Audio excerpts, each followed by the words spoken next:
Hello everyone, कैसे हैं आप सब लोग। इस वीडियो में हम लोग बात करते हैं कि यार ये जो रेस्टोरेंट की जो हाउस बिल्डिंग है, सिस्टम जो गैस्ट्रोनॉमी है, इसकी जो हाउस बिल्डिंग है, ले दे के सारी जो जितनी भी हाउस बिल्डिंग्स हैं रेस्टोरेंट्स वाली, उनके एग्ज़ाम तकरीबन ऑलमोस्ट सेम ही होता है। 19-20 का फ़र्क है, इतना कोई बहुत ज़्यादा फ़र्क नहीं है। मैंने सिस्टम जो है वो गैस्ट्रोनॉमी के अंदर हाउस बिल्डिंग की थी, 3 साल वाली जो है मैंने वो पूरी की थी और मैंने कंप्लीट की थी। मैंने उसको कुछ भी शॉर्ट वगैरह नहीं किया था, इसलिए मेरे पास पूरे का पूरा उसके तीनों के तीनों साल का एक्सपीरियंस जो है वो मौजूद है। तो इसके अंदर इसके एग्ज़ाम्स क्या होते हैं, कैसे होते हैं, उसके ऊपर हम लोग बात कर लेते हैं।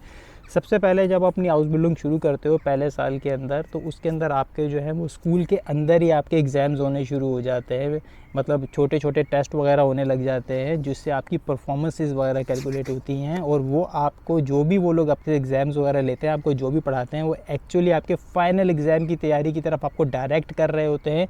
मतलब एक लॉन्ग टर्म गोल है आपका फाइनल एग्ज़ाम्स का, तो शॉर्ट शॉर्ट गोल्स बना के उनको लिंक कर रहे होते हैं वो। इसलिए उन एग्ज़ाम्स में जाना, उन टेस्ट में बैठना, वो क्लास के अंदर बैठना आपका बहुत ज़्यादा ज़रूरी होता है आपकी हाउस बिल्डिंग को पास करने के लिए। क्योंकि जब तक आप अपनी हाउस बिल्डिंग पास नहीं करोगे, याद रखना आप अगले स्टेप पे नहीं जा सकते। आप जर्मनी में कभी भी सेटल नहीं हो सकते under any circumstance, under any situation. सही है, ये बात तो हम लोगों की डन होगी। अब हम लोग एग्ज़ाम्स के ऊपर आते हैं। जैसे ही आपका जो है वो क्लास के अंदर आपके हर साल के अंदर जब एग्ज़ाम होते हैं, सब चीज़ें होती हैं, ये देख रहे हैं आपको, ये इस तरह का एक सर्टिफिकेट आपको हर साल अपने स्कूल से इशू होता है। ये रहा, इसके अंदर आपके ग्रेड्स वगैरह और पूरे सब्जेक्ट्स के नाम वगैरह यार ये लिखे होते हैं पूरे। और आपके देखो ये बताया हुआ है कि मेरे कितने आवर्स फेल्ड वगैरह थे, कितने आवर्स में नहीं किया, ये सब कुछ भी लिखा रहता है आपका। और ये स्कूल से, मगर इसका आपके IHK वाले उससे कोई लेना देना नहीं है। आपका जो फाइनल एग्ज़ाम वगैरह जो होता है, आपको जो सर्टिफिकेट जो आउसलैंडर बेहुडे को, जो वीज़ा ऑफिस को जो चाहिए होता है सर्टिफिकेट, वो IHK का होता है। ये स्कूल का सर्टिफिकेट नहीं चाहिए होता है, इससे आपका काम नहीं चलेगा। ये देख रहे हो मेरे पास ये पड़े हुए हैं, ये हर साल मिलता था कि इसकी परफॉर्मेंस कैसी रही और ये कैसा था क्लास के अंदर, आप कितनी जो है वो एक्टिव हो अपने क्लास के अंदर, वो सब बातें भी इसके अंदर लिखी रहती हैं। ये तो आपके स्कूल तक की बात हो गई। उसके बाद आपका मिड टर्म एक एग्ज़ाम होता है जिसको सुशन कहते हैं। उसके अंदर आपके जो है वो 2 पार्ट होते हैं। एक आपका होता है, आपका थ्योरेटिकल होता है पूरा, उसके अंदर आपने जो भी पढ़ा पिछले 1.5 साल के अंदर वो होता है। और एक आपका प्रैक्टिस उबुंगन होता है, आपका प्रैक्टिकल एक एग्ज़ाम वहाँ पे होता है। वहाँ पे एक आपको कोई सलाद या इस तरह की कोई डिश वगैरह बनाने के लिए वो लोग कहते हैं, कोई सॉस वगैरह, वो आसान होता है, इतना मुश्किल होता नहीं है। ईज़िली ही ये काम आपका वहाँ पे हो जाता है, ये वाला एग्ज़ाम जो है। पहले ऐसा होता था, जब मैं हाउस बिल्डिंग कर रहा था उस टाइम पे ऐसा होता था कि पूरे 100% मार्क्स ही आपके फाइनल, जो इसको अब्सोल्यूट प्रूफिंग कहते हैं, उसी से काउंट होते थे। सही है, मगर अब इन लोगों ने उसके 2 पार्ट बना दिए हैं। जो सुशन दुष्ट प्रूफिंग है उससे 25% वो लोग लेते हैं। जैसे अगर आपका पूरा 100 नंबर अगर आप लोग फॉर एग्जांपल अगर आप लोग काउंट कर लो, तो उसके अंदर से 25% वो आपके सुशन दुष्ट प्रूफिंग से भी अब लेते हैं। बाकी 75% ही आपका बच जाता है फिर फाइनल एग्ज़ाम के लिए। सही है, तो इसलिए अब आपका मिड टर्म एग्ज़ाम उसको देना, उसमें बैठना बहुत ज़रूरी है। क्योंकि ये बात, या बहुत सारे लोग ये समझते हैं यार मैं ये कह लूँगा, मैं ये कह लूँगा, मैं फलाना कर लूँगा, मैं यूँ कर लूँगा, रूल ये है, मुझे उसने ये बताया। किसी ने क्या बताया वो कुछ लेना देना नहीं है। आपकी IHK की जो वेबसाइट है उस पर साफ साफ लिखा हुआ है, साफ साफ ये रूल है कि वो बंदा जो आपका सेशन मिड टर्म में नहीं बैठा है एग्ज़ाम में, वो फाइनल में बैठ ही नहीं सकता। भले वो फाइनल में उसके 100 में से 100 नंबर आने हों या वो कितना भी ज़्यादा ये बोले कि कुछ है, वो फाइनल एग्ज़ाम में बैठ ही नहीं सकता। आपके मिड टर्म एग्ज़ाम में बैठना बहुत ज़्यादा ज़रूरी है। डजन मैटर आप फेल होते हो या पास होते हो, वहाँ पे आपकी अगर फ़र्ज़ करो आपने 20% मार्क्स हासिल किए हैं, तो वो 20% आपके उधर जो है वो काउंट हो जाएंगे आपके मार्क्स। चाहिए तो फाइनल एग्ज़ाम आपका सिर्फ 25% ही रह जाएगा। उसके अंदर फिर आपके जो है वो फाइनल एग्ज़ाम जो है उसके अंदर जो है वो 4 चीज़ें आ जाती हैं, और ये बहुत ही जो है वो ज़रूरी है। मैं इसका एक इनविटेशन भी आती है आपको फाइनल एग्ज़ाम की, उसका मैं ऊपर लगा दूंगा कहीं, कि आप लोगों को शायद जो है वो पता चल जाए कि इनविटेशन IHK की कैसी होती है। उसके अंदर आपका अजूबी नंबर शंबर सब कुछ लिखा होता है, एड्रेस भी लिखा होता है आपके सेंटर का जहाँ पे आपका एग्ज़ाम होगा, हर तरह की टोटल इन्फॉर्मेशन वहाँ पे मौजूद रहती है।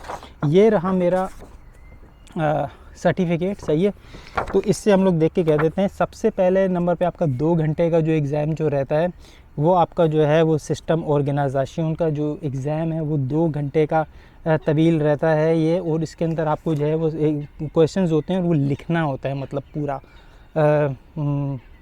MCQs वगैरह नहीं होते आपके। सही है, उसके बाद जो है वो आपका जो है वो आता है विर्तशाफ्स एंड सोशियल कुंडे होता है। ये एग्ज़ाम जो है वो तकरीबन 1 आध घंटे का होता है और इसके अंदर जो है वो आपका MCQs वगैरह होते हैं और वो उसमें से आपको देख के जो है वो आंसर करना होता है कौन सा ठीक है। ये टाइम जो है या इसकी पाबंदी और ये लोग करते हैं 1 घंटे का, मतलब 1 घंटा ही होता है। उसके बाद स्टॉयर उन कंट्रोल है उन पर्सनल वेजन का एक जो है वो एग्ज़ाम जो है वो होता है और ये भी 1.5 घंटे का चलता है और ये इस तरह से थ्योरेटिकल आपका पूरा काम ख़त्म हो जाता है।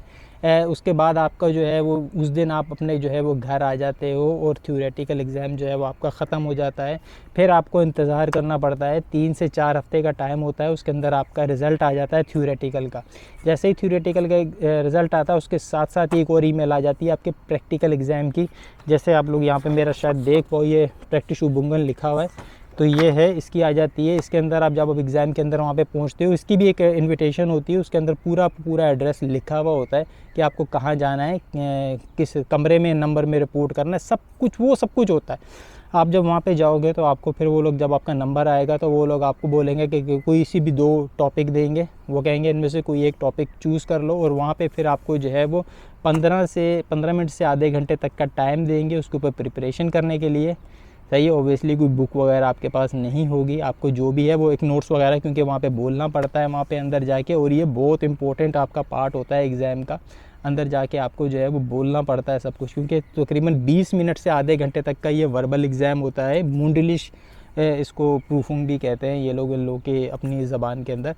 तो ये आपका एग्ज़ाम होता है वहाँ पे, तो 20 मिनट से आधे घंटे तक आपको बोलना पड़ता है और याद रखना आप अपने जो टॉपिक है उसके ऊपर इस तरह से बोलना। मैं ये सोच कर ही गया था घर से कि मतलब ट्रेन में भी जब मैं बैठा हुआ था मैं ये सोच रहा था कि यार ये 20 से आधे घंटे तक ही मैं बोलता रहूँगा, क्योंकि आधे घंटे से ऊपर वो लोग एग्ज़ाम को नहीं खींच सकते। क्योंकि वहाँ पे जब आप जाओगे अंदर तो मैंने देखा रेस्टोरेंट्स के 8-10 चीते उधर बागड़ बिल्ले बैठे हुए थे, जो पता नहीं अच्छी खासी उम्रें थी माशाल्लाह उनकी और अच्छा खासा तजर्बा था। मुझे पता था जहाँ पर मैं रुक जाऊँगा ना वहाँ पे ये लोग सवाल करेंगे और ये लोग ऐसे ऐसे सवाल करेंगे जिसका जवाब तुम्हारे पास नहीं होना है शहजाद पे, और फिर मसला होना है, तुमने उधर फंसना है फिर, ठीक है। तो मैं वहाँ पे अच्छे से वो आधा घंटा प्रिपरेशन का मैंने पूरा लिया था। फिर मैं अंदर गया, वहाँ पे जाके मैंने आराम से स्लो होके, वहाँ पे पीछे एक वाइट बोर्ड भी होता है, आपको मार्कर भी देंगे, आप चार्ट भी बना सकते हो, आप जैसे चाहो एक्सप्लेन कर सकते हो। बस आपको उनको बस ये जानना है कि आपके पास जो टॉपिक है उसकी नॉलेज आपको है या नहीं। तो मैंने स्लो कर करके 27 मिनट तक तकरीबन खींच दिया था और अल्लाह का शुक्र है कि यार एक सेकंड उस टाइम पे ऐसे जा रहा था जैसे पता नहीं एक साल गुजरा होगा, क्योंकि मैं जितना चाह रहा था टाइम तेज़ी से गुजरे वो गुजर ही नहीं रहा था। मगर फिर भी जैसे तैसे करके ये मेरे उस वाले एग्ज़ाम के अंदर जो है वो 75 मार्क्स आए और इस तरह से मेरी हाउस बिल्डिंग पास हुई। याद रहे कि ये जो आपके जो एग्ज़ाम जो है, ये 3 जो आपके थ्योरेटिकल एग्ज़ाम्स जो हैं, इन तीनों के अंदर आपका पास होना ज़रूरी है। मगर ऑन द एवरेज जैसे आप देख सकते हो, मैं एक एग्ज़ाम के अंदर मेरे 43 कहीं पे मार्क्स आए हुए हैं, आपको दिख रहा होगा। इस एग्ज़ाम में मैं फ़ेल हूँ, मगर बाकी के जो मेरे जो 2 एग्ज़ाम्स हैं उसके अंदर मेरे 50 से ऊपर मार्क्स हैं, ठीक है। तो ये ऑन द एवरेज मतलब 300 में से मेरे 150 मार्क्स हैं, तो वहाँ से कवर होके मैं इसमें भी पास हो गया। याद रहे कि आपका जो प्रैक्टिकल एग्ज़ाम्स है वहाँ से आप थ्योरेटिकल के अंदर नहीं जा सकते, मतलब वहाँ से वो आउसग्लाइश मतलब नहीं होगा। क्या आपको थ्योरेटिकल के तीनों एग्ज़ाम्स को ऑन द एवरेज अलग से पास करना है और प्रैक्टिकल वाले को अलग से पास करना है। इस तरह से आपकी हाउस बिल्डिंग जो है वो पास होगी और आपके पास ऐसा सर्टिफिकेट आ जाएगा। याद रहे, आपको मैं एक और चीज़ भी दिखाता हूँ, बड़ी ज़रूरी चीज़ है वो ये, जैसे ही आप अपना प्रैक्टिकल एग्ज़ाम दे के बाहर जाते हो तो वो आपको कहते हैं घर मत जाना, थोड़ी देर बाहर रुकना। और आप फिर जब वहाँ रुकते हो तो बाहर आके वो IHK का ही उनके जो जिन्होंने आपका एग्ज़ाम वगैरह लिया होता है वही आके आपको जो है वो ये खुशखबरी सुनाते हैं कि आपकी हाउस बिल्डिंग पास हो गई है। और फिर वो आपको मतलब आपका सर्टिफिकेट तो बाद में घर आएगा ना, उस टाइम पे वो लोग IHK का ऐसा आपको एक लेटर देते हैं जिस पे लिखा होता है कि आप पास हो गए हो, कितने मार्क्स से पास हुए हो, ये सब बात वहाँ पे लिखी रहती है उसके अंदर। और ये उसी टाइम आपको एक जो है वो शॉर्ट सर्टिफिकेट मिल जाता है कि आप जाके अपने हाउस लेंडर बेहोडे में और नई जॉब वगैरह ढूंढ पाओ, और मतलब अपनी फील्ड के अंदर, या अपने एम्प्लॉयर को बता सको कि मेरे हाउस बिल्डिंग पास कर ली, ताकि वो आपका नया कॉन्ट्रैक्ट फ़ौरन बना सके और आपका टाइम वेस्ट ना हो कि आपको सर्टिफिकेट का इंतज़ार करना पड़े, ठीक है। तो मेन काम है नॉलेज का और आपकी पंक्चुअलिटी, आपकी स्किल्स का काम है। बाकी सब चीज़ें मैंने प्रोसेस पूरा एक्सप्लेन कर दिया है, ठीक है। अब मैं आपको ड्राइविंग करना सिखा सकता हूँ, ठीक है, मगर गाड़ी चला के तो आप लोगों को फिर खुद जाना है, सही है। मुझे लगता है मैंने बहुत अच्छे डिटेल से आप लोगों को समझा दिया है। फिर भी कोई बात रह गई हो तो नीचे कमेंट्स में पूछ लेना, मैं जवाब दे दूँगा। तब तक के लिए बाय बाय, अल्लाह हाफ़िज़।